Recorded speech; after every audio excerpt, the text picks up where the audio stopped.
Lo que están observando ustedes es una de las playas de Noja, uno de los parajes más bonitos de Cantabria. Nos hemos acercado durante 3 jornadas a esta localidad cántabra para hacer memoria de Luis Vicente Velasco, el héroe cántabro del siglo XVIII que defendió el Castillo del Morro y que todavía sigue siendo un hombre al que le rinden pleitesía y le rinden honores los ingleses. Bueno, pues nos hemos acercado aquí para recordar la conmemoración del 5º centenario del Cano Magallanes, la primera circunnavegación, la primera vez que se demostró que la Tierra era redonda. Hemos participado y hemos conocido sobre todo cultura y también, como no, diversos espectáculos bajo la organización siempre del Ayuntamiento de Noja y en esta ocasión con la Universidad Complutense de Madrid. Vamos a escuchar a los grandes protagonistas, vamos a escuchar a embajadores, los dos, el de España en Filipinas y el de Filipinas en Madrid.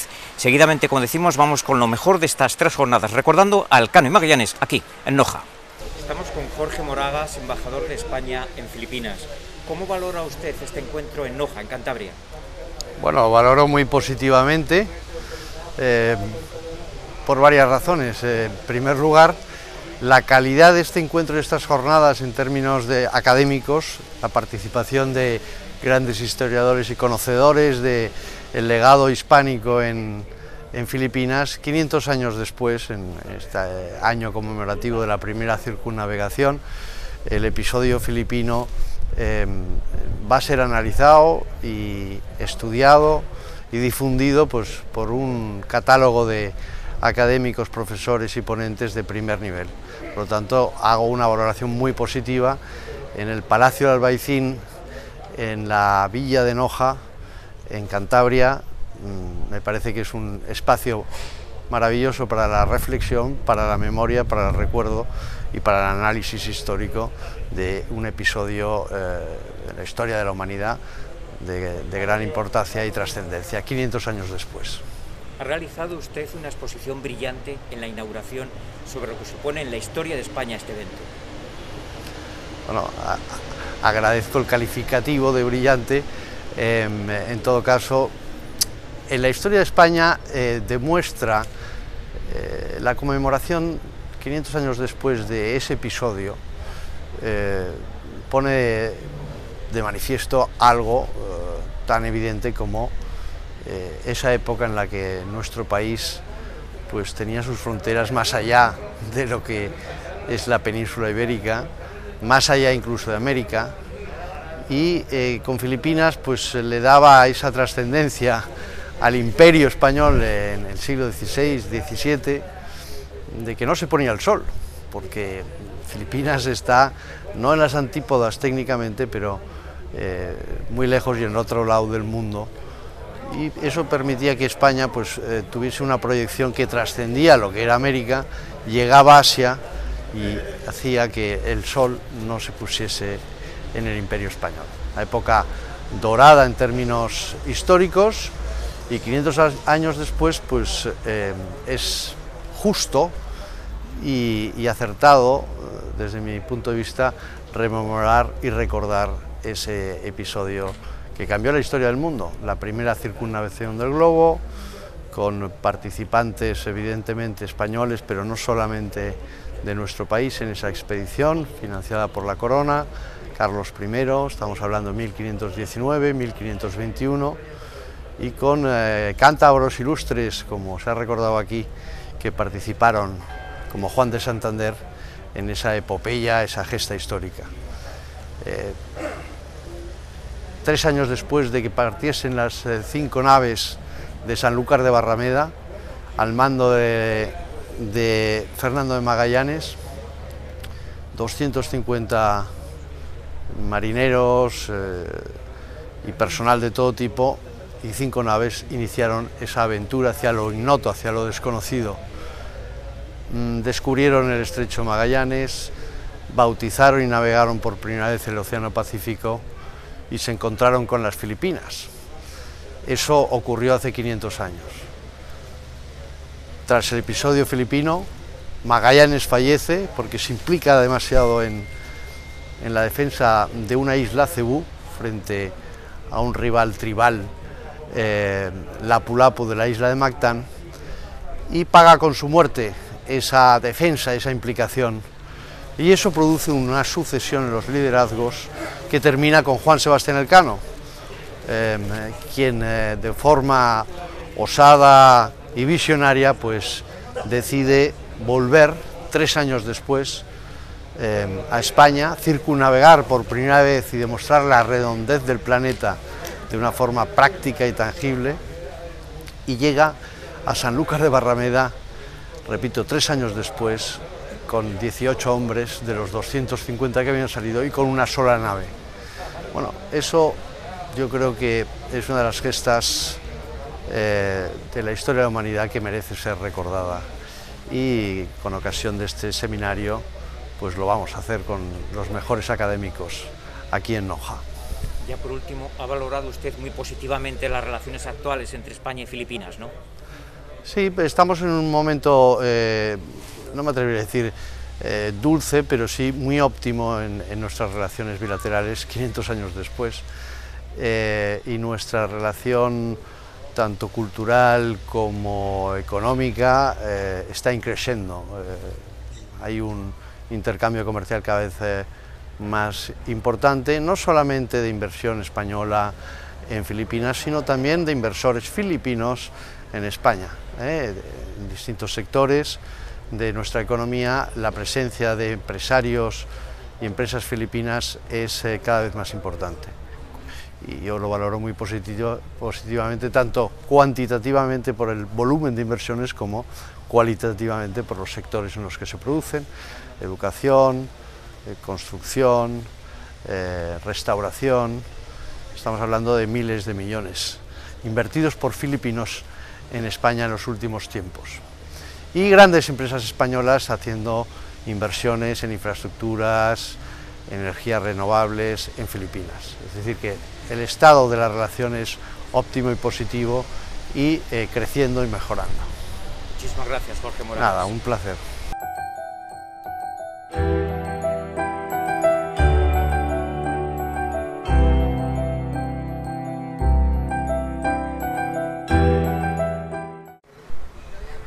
Estamos con Philippe Lhuillier, embajador de Filipinas en España y en Andorra.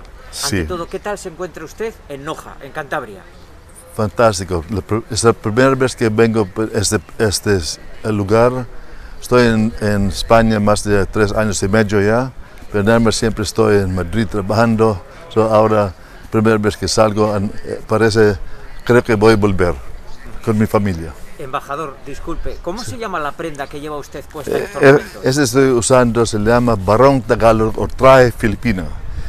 Hay dos clases. Este está hecho de piña, después este es más formal, después tenemos el otro que es blanco, que para todos los días, que es más fresco. Bueno con este Barong Tagalog, que se usa todo el día en Filipinas, porque por el calor, aunque lloviendo, lo podemos usar. Gracias. Bueno, su visita se debe a la circunnavegación del Cano Magallanes. Sí. 500 años después estamos aquí. Sí. ¿Cómo ve usted ese acontecimiento, embajador? Como digo, desde el llegué yo, siempre digo, ¿qué pasó con la amistad de Filipinas a España? Filipinas estábamos debajo de España por más de 300 años. ¿Qué pasó? Por eso ahora estoy aquí, estoy empezando otra vez para ver qué puedo hacer como embajador. Después con Complutense University estamos haciendo ahora una conexión de estudios que quisiera que los españoles sabrán más de Filipinas, y vamos a invitar profesores de Filipinas que vengan aquí en España para ver qué tenemos en Filipinas, porque lo encuentro que falta mucho.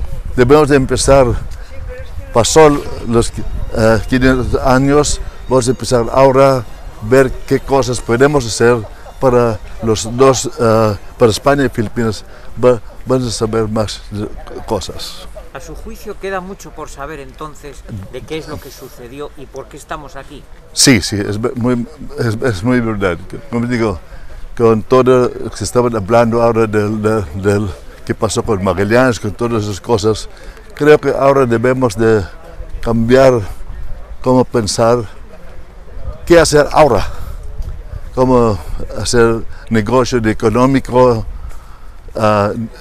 Estoy aquí en España, ojalá que haya más compañías en España que van a ir a Filipinas, porque como sabes, estamos en Filipinas, estamos en el grupo de los ASEAN sitios, hay más de 600 millones de personas en esta propiedad del mundo. Quisiera yo los españoles que vayan a Filipinas, abren negocio allá, como tenemos algunos españoles, compañías que están allá en Filipinas, pero nada más que necesitamos más. Comentaba el embajador español en Filipinas, Jorge Moragas, que la situación, la relación entre ambos países es exquisita. Sí, debemos de hacer más, mucho más. Como digo, tenemos tantos filipinos aquí en España, gracias a España, que cuando están aquí creen más españoles que filipinos, porque les tratan muy bien aquí. Gracias, no tengo problema eso. Era embajador antes en Italia, diferente historia. Aquí los filipinos están muy contentos, no nos dan problemas en la embajada. Pues muchísimas gracias, embajador. Muchas gracias, muchas gracias.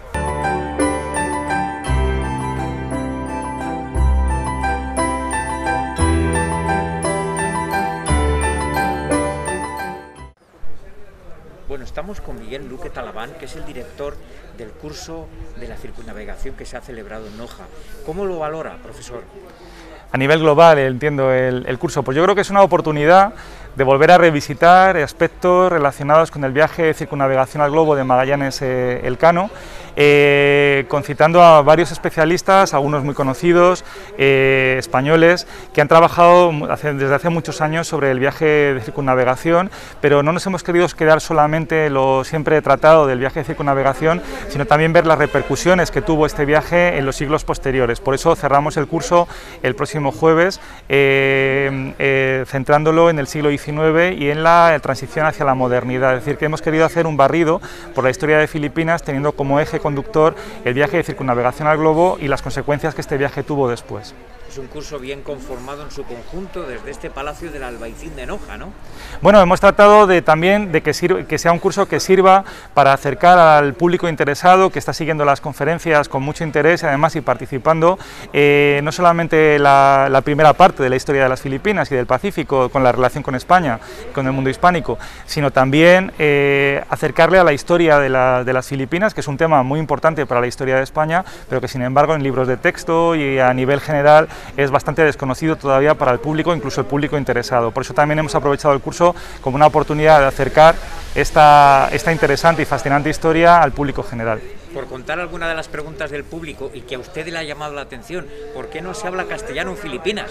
Bueno, porque es una pregunta difícil en un momento breve de captado en cámara, pero bueno, básicamente porque en Filipinas la presencia hispánica durante los siglos XVI a XVIII, incluso avanzado el XIX, fue muy tenue y solamente concentrada en puntos muy concretos del archipiélago, de tal manera que el español tampoco estuvo extendido por todas las islas, y cuando los norteamericanos entran en el archipiélago después de la guerra hispano-norteamericana en 1898, sí practican una política lingüística muy intensiva, que lo que hace es que la población filipina aprenda inglés sin haber pasado previamente por el aprendizaje del español, que insisto, solamente se hablaba en lugares muy concretos del archipiélago, por ejemplo la ciudad de Manila, la ciudad de Cebú y algunos otros puntos de las Visayas o algún lugar de Mindanao, pero no era un idioma extendido por todas las islas.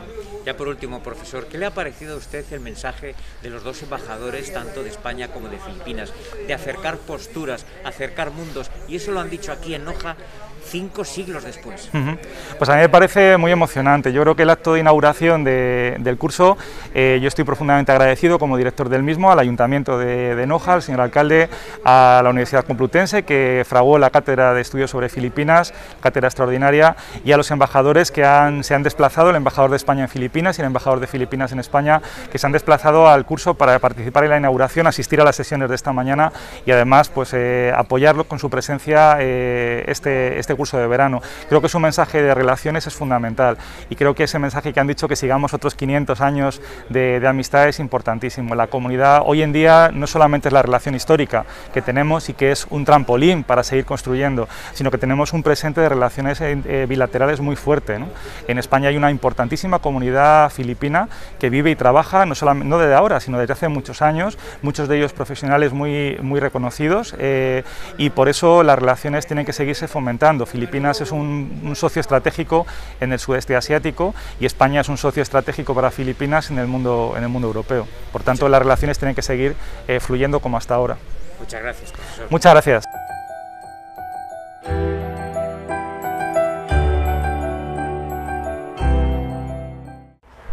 Estamos con Adelaida Sagarra, profesora titular de la Historia de América en la Universidad de Burgos. Eso es. ¿Qué tal se encuentra usted? ¿Cómo ha valorado estos encuentros de Noja? La verdad es que ha sido un día espectacular. He reencontrado a antiguos amigos y he conocido gente nueva, todos muy interesados, y hemos podido mostrar nuestras investigaciones sobre temas que tienen que ver con la circunnavegación, la cartografía, ahora ya por la tarde más centrándonos en el Pacífico y las Filipinas, y creo que ha sido una visión muy completa porque cada uno, como digo, desde nuestra perspectiva hemos ido construyendo como un relato mucho más amplio de lo que habitualmente se cuenta de lo que fue el viaje, su preparativo, su trascendencia.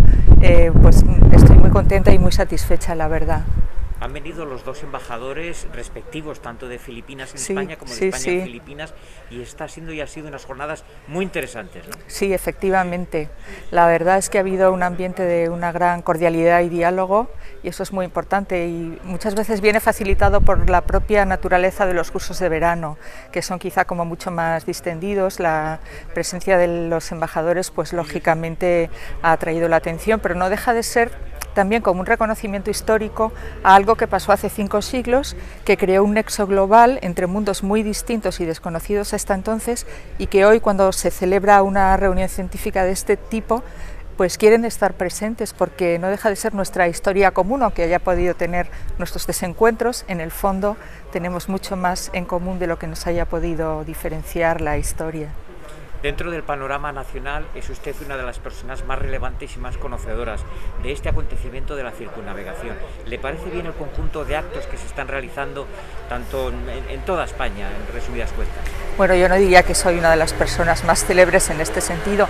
Me parece muy interesante porque cada quien, desde su perspectiva y con sus posibilidades, se están llevando a cabo, pienso, muchos actos culturales de mucho nivel científico, pero también divulgativo, porque creo que es interesante que esta conmemoración implique a toda la sociedad, los medios de comunicación, las redes sociales, es decir, que los estudiosos, los investigadores, o como dirían mis alumnos, los frikis, pues que sabemos del tema ya lo sabíamos, pero en cierto modo una conmemoración siempre es una oportunidad para contar la historia de una manera diferente, más completa, para promover nuevas investigaciones, y en ese sentido yo creo que cualquier cosa que se pueda llevar a cabo tiene su lugar y es muy importante. Ha adelantado además usted en Noja que en Burgos va a realizarse otra exposición, ¿no? Bueno, en Burgos estamos tramando un gran evento cultural para reivindicar la importancia que tuvo Burgos como gran ciudad cosmopolita y mercantil en todo este viaje y su entorno, pero todavía no puedo dar muchos más detalles porque se va a llamar algo así como el sueño especiero, pero de momento es el sueño de un pequeño grupo de estudiosos interesados en estos temas. Pero indudablemente, si llegamos a poder aterrizar en ofertas más concretas, me pondré en contacto con usted para que pueda dar a conocer esta primicia. Por supuesto que sí. Muchísimas gracias por venir A al usted. Palacio del Albaicín de Noja. Al revés, ha sido una oportunidad. Muchas gracias.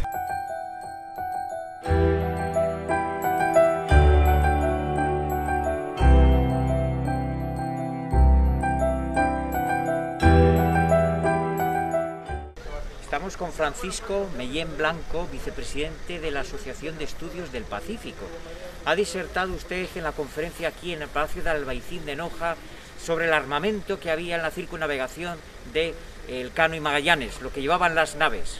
Sí, efectivamente, he desarrollado esa ponencia porque ha sido tocada por muy poca gente y doy a conocer, en primer lugar, la artillería que llevaba las naves y, en segundo lugar, pues los cuerpos de infantes que se componían de piqueros, arcabuceros, ballesteros y lanceros.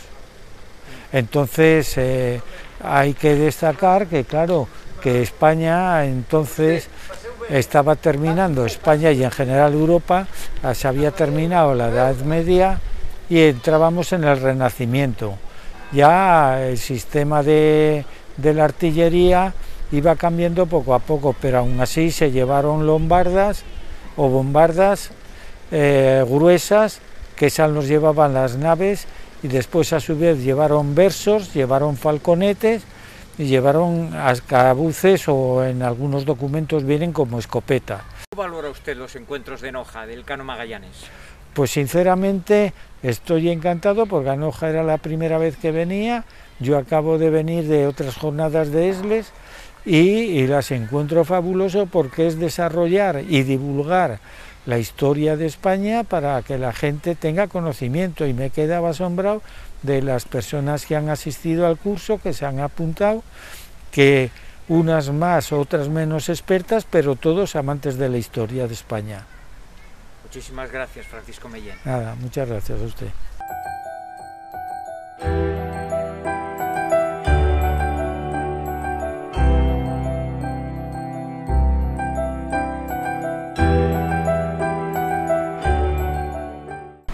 Bueno, estamos con Montserrat León Guerrero, profesora titular de la Universidad de Valladolid.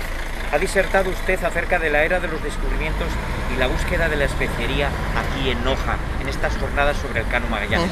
¿Qué nos ha aportado su conferencia y en qué ha consistido exactamente, Montserrat? Bien, desde la organización me pidieron que tratara este tema, ya que soy especialista en Cristóbal Colón y la primera época de los descubrimientos españoles hacia el Atlántico. Y lo que hemos intentado es hacer una visión global, una visión general de los 30 primeros años, desde que Cristóbal Colón en 1492 consigue descubrir unas tierras más allá del océano, lo que él pensaba que eran las tierras asiáticas, la tierra de la especiería, y que poco a poco, según se fueron descubriendo primero un grupo de islas en la zona del Caribe, después la zona norte de Venezuela, llegando ya al continente americano, poco a poco la información que fue llegando de estos viajes y de los posteriores, en los que ya Colón no era el protagonista, no tenía la exclusividad de viajar a estas nuevas tierras, uniendo esas pequeñas piezas del puzzle, se fue reconstruyendo la costa americana, siendo conscientes de que era algo que obstaculizaba el paso, sin ser en un primer momento conscientes de que era todo un continente que recorría de norte a sur la esfera terrestre, y lógicamente no se pensaba que el Pacífico estaba detrás de esta gran masa de tierra, y que entre las dos, entre el Pacífico y el continente americano, constituían un tercio de la esfera terrestre. ¿Por qué? Porque Colón tenía unos cálculos erróneos de las dimensiones de la Tierra. Él pensaba que era más pequeña de lo que es. Entonces esto hizo que él pensara que pudiera llegar antes, y no se sabe si por suerte o por desfortuna encontró todo un nuevo continente. Él siempre pensó que estaba en tierras asiáticas, lo representaba continuamente en la cartografía que él hacía, en las cartas que enviaba a los reyes, también porque si no había llegado a tierras asiáticas no le correspondería ninguno de los privilegios que le habían concedido. Fueron 30 años en la que continuamente se fue recorriendo hacia el norte y hacia el sur de las costas venezolanas, como decía, a las que había llegado Colón, para respetar sus derechos, buscando el paso. Fue un plan descubridor, conscientes de que había que encontrar cómo conseguir llegar hacia Asia, encargado por los Reyes Católicos a Juan Rodríguez de Fonseca. Juan Rodríguez de Fonseca, obispo de Burgos, organizó todo este plan para que poco a poco se fuera dibujando el perfil de ese obstáculo que, como digo, no pensaban que fuera tan grande como todo un continente como el que ahora sabemos que es América. Finalmente, con la expedición de Magallanes, que tuvo que finalizar Juan Sebastián Elcano, y también de manera inesperada, dando por primera vez la vuelta al mundo, se fue consciente de que había que recorrer dos grandes atlánticos, más un estrecho lleno de canales en el que no era nada sencillo conseguir atravesar para poder llegar a tierras asiáticas. Aún así, a pesar de los grandes esfuerzos económicos, esfuerzos humanos, 5 naves salieron, solamente 2 regresaron, una antes de tiempo, informando que sí que se había conseguido llegar a lo que querían en el estrecho, pero sin atravesarlo. La San Antonio, a cargo de Esteban Gómez, y finalmente la Victoria, como todos conocemos, capitaneada por Elcano. Se pensó en cómo poder encontrar una ruta alternativa. Como decíamos, el plan de Fonseca era buscar al norte y al sur de Venezuela. Se creó una nueva casa de contratación, la existente estaba en Sevilla para asuntos de esas tierras que había al otro lado del Atlántico, y para las que encontraron al otro lado del Pacífico crearon la casa de contratación de La Coruña. Solamente hubo 5 expediciones, fue una casa de poco tiempo de duración, de 1522 a 1529. La primera estaba a cargo de Esteban Gómez, precisamente el que había regresado para dar noticia de que habían encontrado la entrada al estrecho. Buscó hacia el norte, llegó hacia la zona más o menos de lo que es el actual Nueva York. Como tampoco lo encontró, volvió. Una nueva expedición a cargo de Loaysa, en la que también participó Elcano, volvió a atravesar el estrecho, llegó a tierras asiáticas, pero se perdió durante muchos años, allí sin saber nada de ella desde la península. Otras 2 nuevas expediciones salieron de La Coruña, pero no consiguieron ni siquiera atravesar el estrecho. A partir de ese momento, entre otras cosas, porque oficialmente Castilla vendió los derechos de las Molucas a Portugal en el Tratado de Zaragoza, y porque vieron que era muy complicado, como decía, atravesar 2 Atlánticos y un estrecho, se empezaron a organizar nuevas expediciones hacia Filipinas exclusivamente, pero ya desde tierras de Nueva España, desde la fachada pacífica de México. A su juicio, Montserrat, ¿cómo valora las jornadas que han tenido lugar en Noja, la exaltación de los valores españoles con la circunnavegación del Cano Magallanes? Creo que sigue siendo necesario dar a conocer estos hechos. Quizás en el ámbito académico sea algo suficientemente conocido, pero es muy bueno que se divulgue y que se dé a conocer a todos los niveles, tanto políticos como sociales.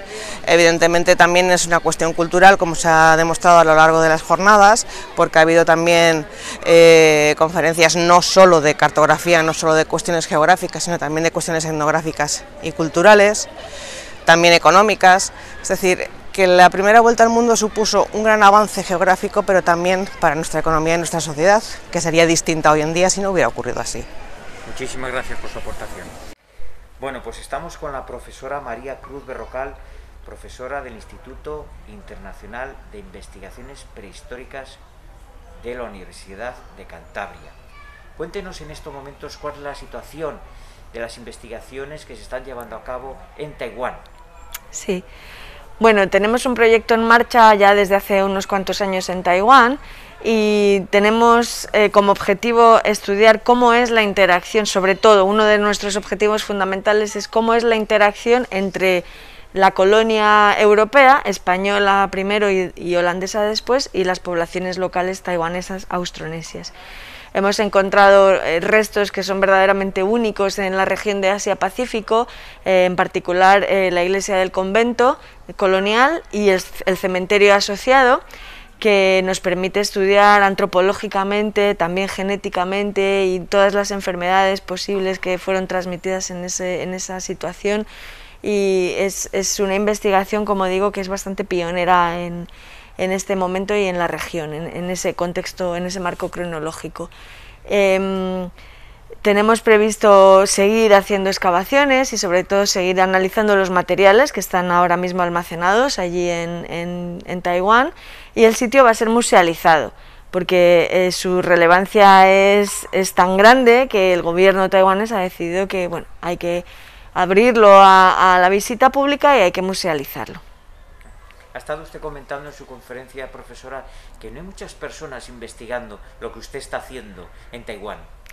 Ni en Taiwán ni en toda la región del Pacífico hay gente que específicamente se esté dedicando a investigar ese momento colonial temprano. Estamos hablando del siglo XVI, siglo XVII, porque se pone mucho más énfasis en las investigaciones coloniales, pero posteriores, de segunda ola, podríamos decir, ¿no?, que es a partir de James Cook, el famoso navegante, Bougainville y otros navegantes ingleses y franceses. Ahí sí se pone énfasis en qué consecuencias tuvo eso para las poblaciones locales, pero no en lo que pasó 2 siglos antes con los contactos recurrentes y sistemáticos que establecieron los españoles y los portugueses con muchos de los archipiélagos. Es un tema que tiene gran interés, pero evidentemente no es dominante en la historiografía del momento, porque eso de alguna forma tenía que venir desde España, porque nuestro background, nuestro bagaje histórico nos permite comprender que esos contactos fueron de gran calado, pero eso no se entiende desde otras historiografías europeas. Su conferencia forma parte de las jornadas culturales Luis Vicente Velasco que se han organizado aquí en Noja con motivo del 5º centenario de la circunnavegación Elcano-Magallanes. ¿Cómo valora usted estos días de investigación, de cultura aquí en Noja?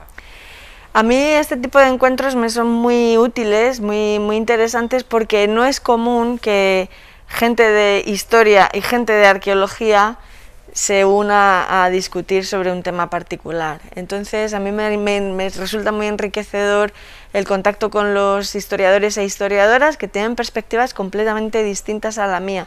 Me permite aquilatar muchas cosas y ajustarlas mejor desde el punto de vista histórico, y también ver cuáles son las preguntas relevantes que tienen en la disciplina histórica, compararlas con las mías, ¿no? Y también mostrar qué es lo que podemos hacer desde la arqueología para construir un conocimiento histórico más profundo. Pues profesora María Cruz de Rocal, muchas gracias. Gracias.